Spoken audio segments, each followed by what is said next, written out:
In 1877, the All England Croquet Club was desperate. They needed money to fix their broken lawn roller, so they decided to host a tennis tournament. 22 men paid 1 guinea each to compete for a 25 guinea silver cup donated by the Field magazine. What happened next would create tennis history. Spencer Gore won that first championship in just 48 minutes, defeating William Marshall 6-1, 6-2, 6-4. But here's what made it revolutionary. Gore used a strategy that would define grass court tennis forever. He rushed the net after every serve, volleying everything before opponents could react.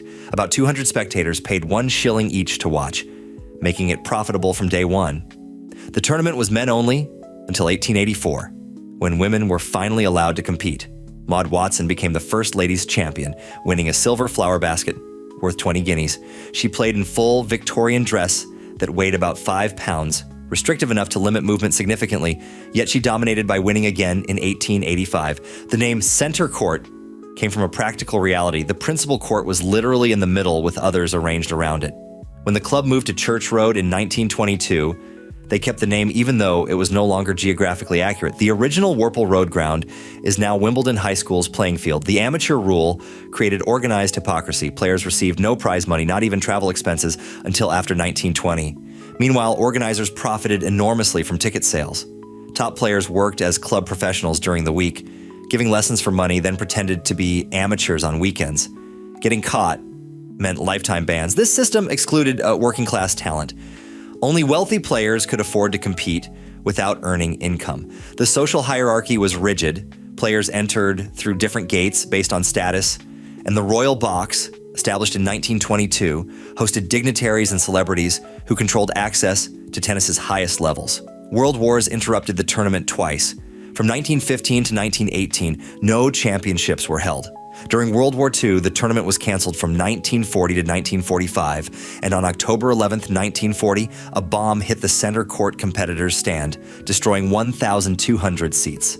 The damage wasn't fully repaired until 1949. By the 1960s, television was exposing these inequalities globally.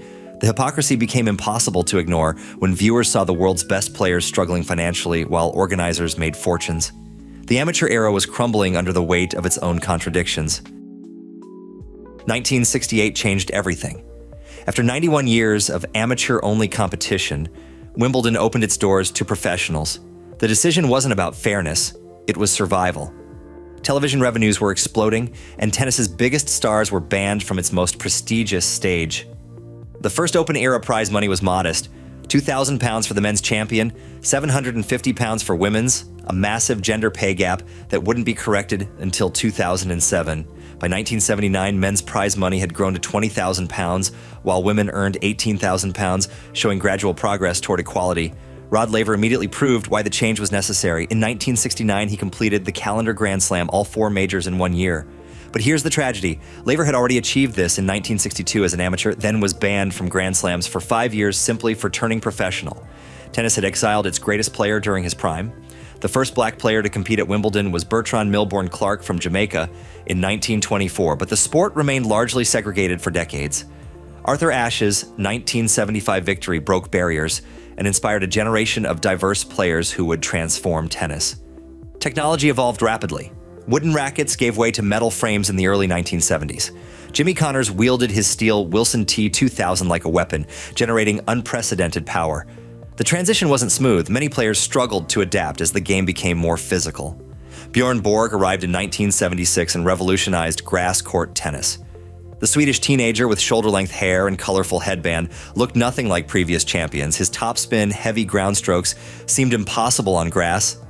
Yet he won 5 consecutive titles from 1976 to 1980, proving that baseline tennis could succeed on any surface.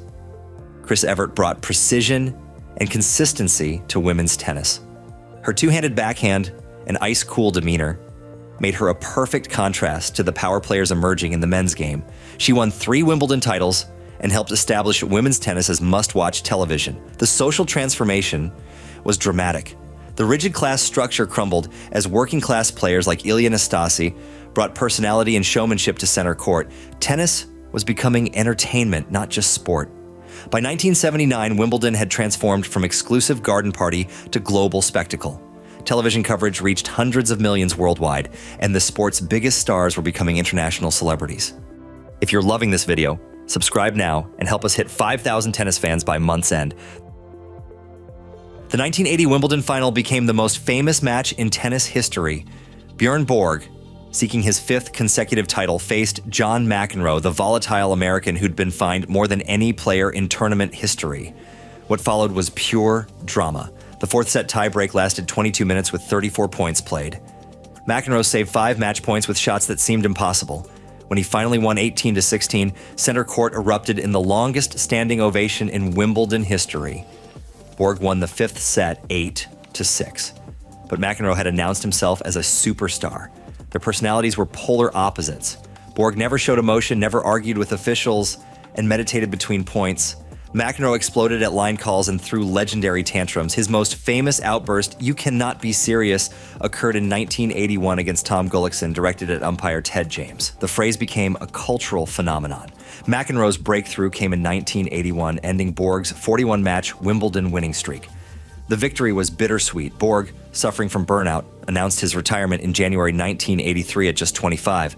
Tennis lost its greatest grass court player in his prime. McEnroe dominated 1983 and 1984 with a style that redefined grass court tennis. His left-handed serve created impossible angles, and his volleys were artistic masterpieces. But his behavior divided fans worldwide. British press called him Super Brat. Yet television ratings soared whenever he played. Martina Navratilova revolutionized women's tennis during this era. After defecting from Czechoslovakia in 1975 and becoming a U.S. citizen in 1981, she hired basketball coaches, nutritionists, and fitness trainers when most players just hit balls. The results were devastating: 9 Wimbledon singles titles, including 6 consecutive from 1982 to 1987. Her rivalry with Chris Evert defined women's tennis. Everett's precision baseline game battled Navratilova's serve and volley power in epic encounters that showcased contrasting styles and personalities. Technology continued advancing. Graphite rackets appeared, offering more power than metal frames. String technology improved, with synthetic materials providing better spin and control. The game was becoming faster and more athletic. By 1984, tennis had become global entertainment. McEnroe and Borg brought personality and drama to a sport previously known for quiet politeness. Television contracts reached millions, and top players earned fortunes through endorsements. The late 1980s marked tennis's power revolution. While serve and volley specialists like Stefan Edberg continued succeeding, winning in 1988 and 1990, a new breed of baseline power players was emerging who would change the game forever. Andre Agassi embodied this transformation. Initially, he avoided Wimbledon from 1988 to 1990, citing conflicts with the all-white dress code and traditional atmosphere. When he finally committed in 1992, he won using pure baseline power, standing far behind the baseline and crushing returns with unprecedented force. Agassi's victory was revolutionary. His Nike "Image is Everything" campaign captured tennis's transformation from country club tradition to global entertainment. Tennis was becoming a lifestyle brand, and Agassi was its perfect ambassador. Steffi Graf dominated women's tennis with superhuman athleticism. In 1988, she achieved the Golden Slam, all 4 Grand Slams plus Olympic gold in 1 year. Her forehand generated pace and spin previously thought impossible, establishing her as one of the greatest athletes in any sport. Tragedy struck in 1993 when a deranged Graf fan stabbed Monica Seles during a match in Germany. Seles, who had won 8 Grand Slams before the attack, never fully recovered her dominance. The incident shocked the tennis world and highlighted the sport's growing celebrity culture. Pete Sampras redefined grass court excellence with 7 Wimbledon titles from 1993 to 2000. Unlike pure serve and volleyers, Sampras combined devastating serves with aggressive baseline play and strategic net approaches. His running forehand passing shots became legendary, proving that modern players needed complete court coverage. The Sampras-Agassi rivalry captivated American audiences. Their contrasting styles, Sampras's classical elegance versus Agassi's baseline power, created a compelling drama that helped tennis explode in popularity during the 1990s. Technology reached a tipping point. Graphite rackets became standard, and Luxolon polyester strings, popularized by Gustavo Kuerten in 1997, allowed players to hit with unprecedented topspin while maintaining control. The game became faster, more physical, and more demanding. Prize money exploded. By 1999, champions earned over £400,000, and endorsement deals reached millions. Tennis had become big business, with players hiring teams of coaches, fitness trainers, agents, and support staff. The global expansion was remarkable. Players from every continent reached elite levels, and television coverage expanded worldwide. Wimbledon's center court became one of the most recognizable sporting venues on earth. Roger Federer's 2003 Wimbledon victory seemed to come from nowhere. The 21-year-old Swiss had shown flashes of brilliance, but was known more for emotional outbursts than results. His 2001 fourth-round victory over Pete Sampras had been stunning, but many considered it lucky. They were completely wrong. Federer's grass court dominance was unprecedented in the modern era. From 2003 to 2007, he won 5 consecutive titles, though each victory required battles. His 2004 final against Andy Roddick went 4 sets. His 2006 triumph over Rafael Nadal needed 4 sets, and his 2007 victory extended to 5 sets. Federer's dominance was real, but never effortless. His style was revolutionary, a perfect blend of classical technique and modern power. Unlike pure baseline players dominating other surfaces, Federer moved forward constantly, finishing points with elegant volleys that seemed effortless. His serve placement was surgical, and his movement on grass was balletic. The women's game was equally dominated by power and athleticism. Venus Williams won 5 titles between 2000 and 2008, using serves exceeding 120 miles per hour and ground strokes that overwhelmed opponents. Serena won 3 titles during this period, 2002, 2003, and 2009, establishing the Williams sisters as the most dominant force in women's tennis. The 2008 final changed tennis history. Nadal's 4-hour, 48-minute victory over Federer, interrupted by 2 rain delays and ending 9-7 in the 5th set in near darkness, is considered the greatest match ever played. Nadal proved that modern baseline power combined with incredible athleticism could succeed on grass. But Nadal wasn't purely a baseline player. He played 52 points at the net during that final, showing tactical versatility that defined modern tennis. His victory marked the beginning of Federer's decline and established Nadal as a grass court threat. Technology advanced rapidly. Hawkeye was introduced in 2007, allowing players to challenge line calls for the first time in Wimbledon's 130-year history. The system used multiple cameras to track ball trajectories with millimeter precision.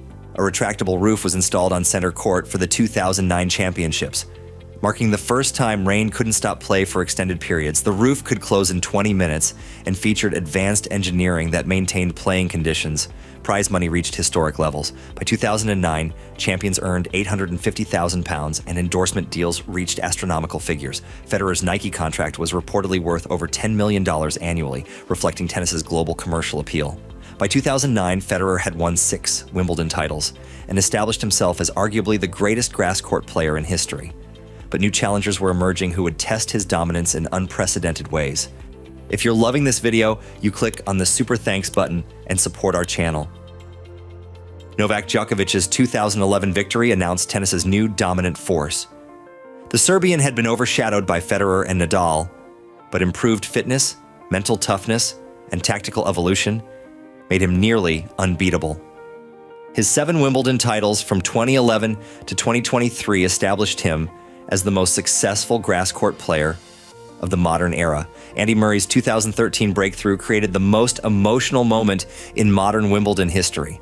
The Scottish player ended Britain's 77-year wait for a men's champion, defeating Djokovic in straight sets while the entire nation watched. His 2016 victory proved the first wasn't lucky, cementing his grass court legacy. Federer's 2017 comeback shocked the tennis world. At 35, after missing most of 2016 with injury, he won his 8th Wimbledon title without dropping a set, his only perfect Wimbledon campaign. The victory proved experience and tactical intelligence could overcome declining physical abilities. Serena Williams continued dominating women's tennis with victories in 2012, 2015, and 2016, bringing her total to 7 Wimbledon titles. Her 2017 Australian Open victory, while 8 weeks pregnant, became legendary. Her returns to Wimbledon finals in 2018 and 2019, while balancing motherhood, inspired millions, though she fell short both times. The new generation finally broke through in the 2020s. Carlos Alcaraz's 2023 victory at 20 ended Djokovic's dominance in a 5-set final that announced tennis's future. His combination of modern power and classical shot-making recalled the best of previous eras. Women's tennis saw dramatic changes. Ashley Barty's 2021 victory made her the first Australian women's champion since Yvonne Goolagong-Cawley in 1980, but she shocked the world by retiring at 25 while ranked number 1. Elena Rybakina's 2022 triumph gave Kazakhstan its first Grand Slam title, while Marketa Vondrousova became the first unseeded women's champion in Wimbledon history in 2023. Technology transformed the modern game completely. The 2009 retractable roof eliminated weather delays that had plagued the tournament for over a century. In 2019, a second roof was added to number one court, further weatherproofing the championships. In a historic change for 2025, all line judges were replaced by electronic line calling systems after 147 years of human officials. The decision marked the end of an era while embracing technological precision. Prize money reached unprecedented levels. The 2025 tournament offered £53.55 million in total prize money, with singles champions earning £3 million each, the richest prize in tennis history. From Spencer Gore's 48-minute victory in 1877 to today's global spectacle, Wimbledon has witnessed and shaped every major evolution in tennis. The tournament that began as a fundraiser for a broken lawn roller has become the most prestigious title in sport, maintaining its unique traditions while embracing the future of tennis. Thanks for watching all the way up to here. You can watch our next video here